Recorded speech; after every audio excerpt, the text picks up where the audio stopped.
En Mesopotamia se desarrollaron desde el año 3000 a.C. un sinfín de culturas. Cada ciudad comprendía una zona metropolitana y otra rural y andaba siempre en pugna con las vecinas.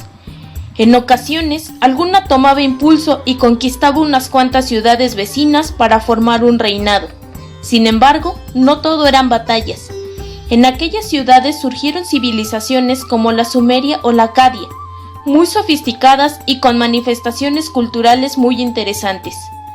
Una faceta que desarrollaron desde muy temprano fue el derecho, un sinfín de códigos de leyes, que eran administradas por funcionarios reales. Uno de los más completos que nos ha llegado es el Código de Hammurabi, creado en 1728 a.C. y grabado en una estela de 2.25 metros de altura, en la cual se cuenta cómo al rey Hammurabi, sexto monarca de Babilonia, el dios de la justicia Shamash le entregó las leyes para que se cumplieran entre sus súbditos. El código inicia con un relato de Hammurabi en el que Marduk le encarga administrar la justicia a las gentes y enseñar al país el buen camino, difundir en el lenguaje del país la verdad y la justicia y fomentar el bienestar de las gentes.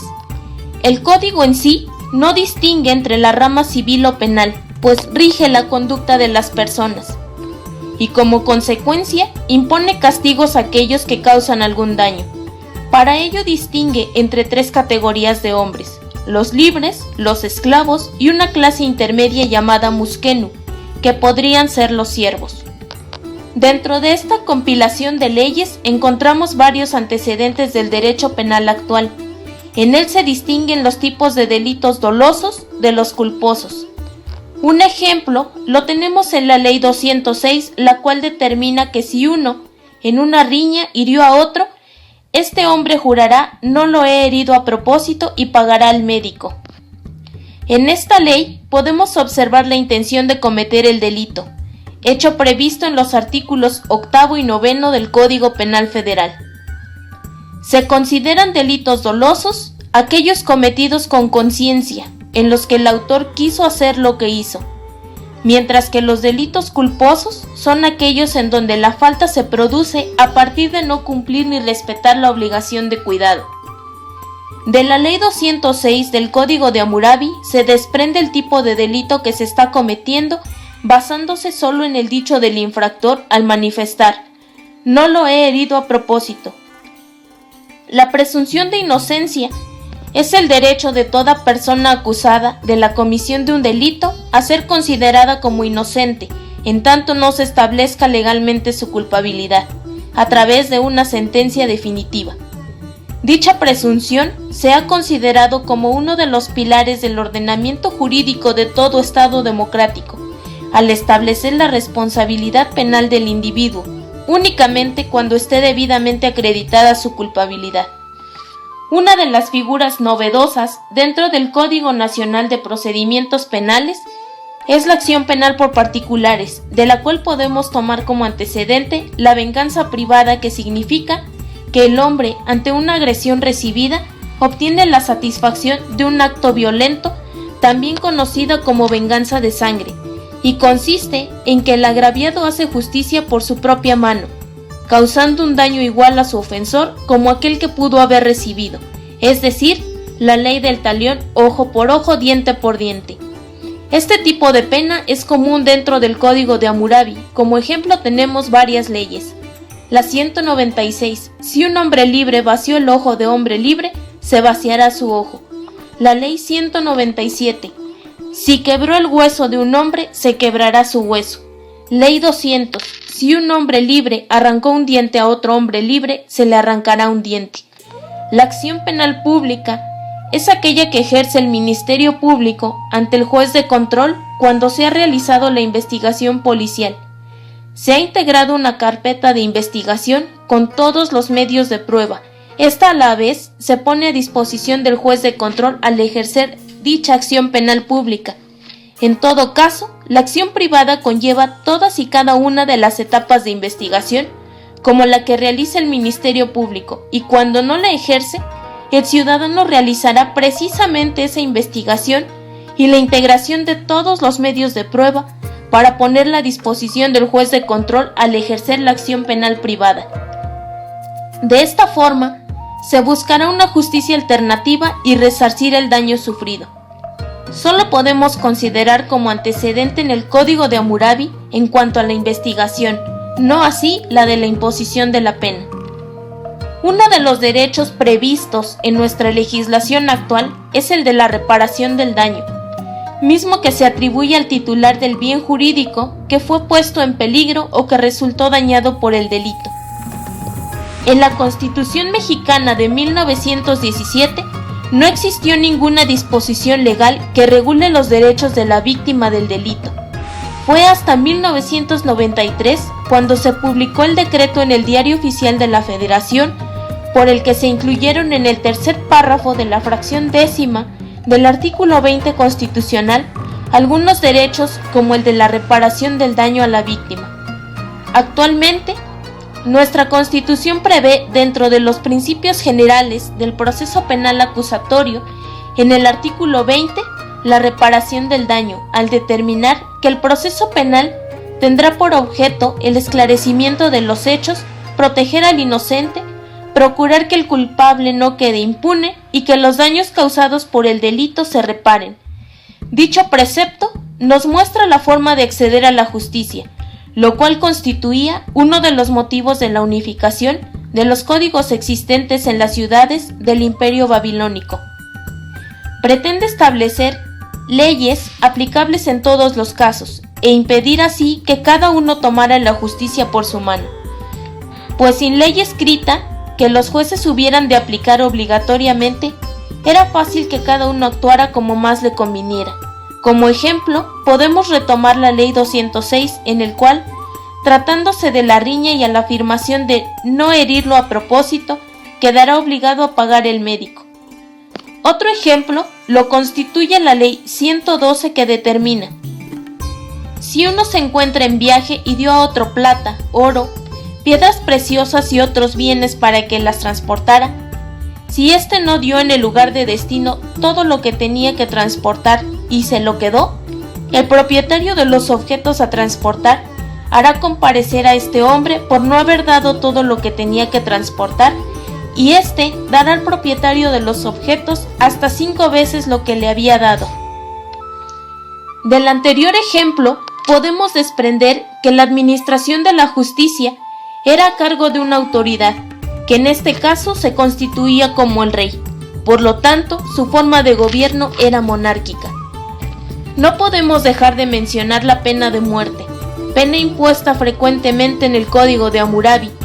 Está prevista dentro de varias leyes, constituía el castigo ideal no solo para los infractores, sino también como la forma de prevenir el delito. Dicha pena también obedecía a la categoría de hombres, pues aunque el delito fuera grave, la calidad del sujeto a quien se dañaba determinaba si solo habría indemnización o la pena de muerte. La sociedad de Hammurabi se regía sustancialmente por los valores, protegiendo el honor de los hombres, como en el caso del adulterio, contenido en la Ley 129, en la cual se estipula que si una casada es sorprendida yaciendo con otro hombre, se los atará y arrojará al agua. Si el marido deja vivir a la esposa, el rey dejará vivir a su servidor, hecho que constituye un perdón del ofendido. Otro caso se encuentra en la Ley 195, en la cual si un hijo golpeó al padre, se le cortarán las manos. El castigo impuesto para los ladrones era la pena de muerte. Como podemos observar, no siempre se aplicaba la ley del talión.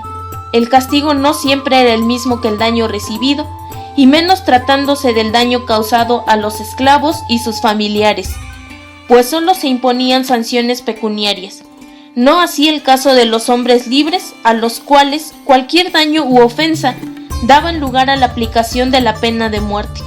Nuestro derecho penal vigente retoma antecedentes del Código de Hammurabi. Aunque no se trata de una venganza de sangre, sí se castiga a aquellos que al infringir una ley provocan un daño sobre la persona o bienes de otros. A continuación, una breve entrevista al magistrado Joel Daniel Baltasar Cruz, adscrito a la primera sala penal del Tribunal Superior de Justicia del Estado de Puebla, a fin de conocer el sistema de justicia penal en comparación con el Código de Hammurabi desde su perspectiva. Magistrado, realizando una retrospectiva, ¿considera que ha existido una evolución del derecho penal en relación al Código de Hammurabi? Desde luego que sí, principalmente en humanizar las sanciones. Es decir, por una parte, excluir, como por ejemplo la pena de muerte, las sanciones corporales, ¿no?, por otras, como sucede en el caso de la prisión, ¿no?, por un lado. Por el otro lado, creo que han subsistido instituciones muy valiosas, como ya se preveía desde esa época, el principio de presunción de inocencia, dado que a quien le corresponde probar la acusación es precisamente al quejoso o denunciante. Entonces, también encontramos ya el pago de la reparación del daño a las víctimas de los delitos. Entonces, y también eliminar la venganza privada. Si bien es cierto que en el Código de Hammurabi se prevé la ley del talión como una forma de regular la venganza privada, es decir, que haya un equilibrio entre el daño causado y la venganza, pues ahora que tenemos instituciones públicas a quienes los ofendidos de un delito pueden acudir para que realice esta función de administrar e impartir justicia, se ha eliminado ya la venganza privada por completo. Entonces, creo que esos, desde mi perspectiva, son los avances más rescatables sobre ese tópico en relación al Código Moral. ¿Sería necesario la implementación de la pena de muerte en la legislación penal, como así imperaba en el Código de Hammurabi, ello como forma de inhibir la comisión del delito? Bueno, históricamente está demostrado que la existencia de la pena de muerte, el incremento de las sanciones a determinadas conductas antisociales, no inhiben por completo la realización de conductas criminales. En Puebla tenemos el caso, por ejemplo, de ser uno de los primeros estados que se sancionaba el secuestro hasta con 70 años de prisión, y más adelante también uno de los primeros estados en los que se estableció la sanción en el caso de secuestro con pena vitalicia. Y contrariamente a lo que se pretendía, no disminuyeron los secuestros, al contrario, aumentaron.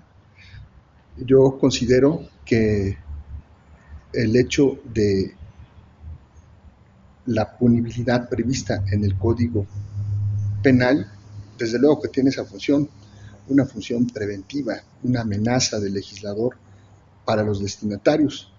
Sin embargo, corresponde al juez, en un marco de entre mínimos y máximos, determinar la punición. Entonces, por un lado, considero que pudiera, en su caso, inhibir la realización de conductas delictivas, incrementar el monto de las sanciones. Sin embargo, el juez, al momento de individualizar la punición, tendría que adecuar la sanción al hecho delictivo, a las circunstancias exteriores de ejecución del delito y al bien jurídico afectado. Pero definitivamente creo que la pena de muerte ya no tiene cabida en el Estado mexicano, máxime la protección de los derechos humanos que hoy estamos defendiendo. Su experiencia también le ha permitido advertir si las víctimas o ofendidos de los delitos son protegidos realmente por la ley penal actual. No, desafortunadamente no hay esa protección, mientras en el sistema tradicional subsista la coadyuvancia, mientras a la víctima se le vea como objeto de protección y no como sujeto de derechos. En el sistema tradicional, hablo del sistema inquisitivo, ¿verdad? La víctima es visto así como un objeto de protección sin posibilidades de intervenir en el proceso, si no es que lo hace a través del Ministerio Público.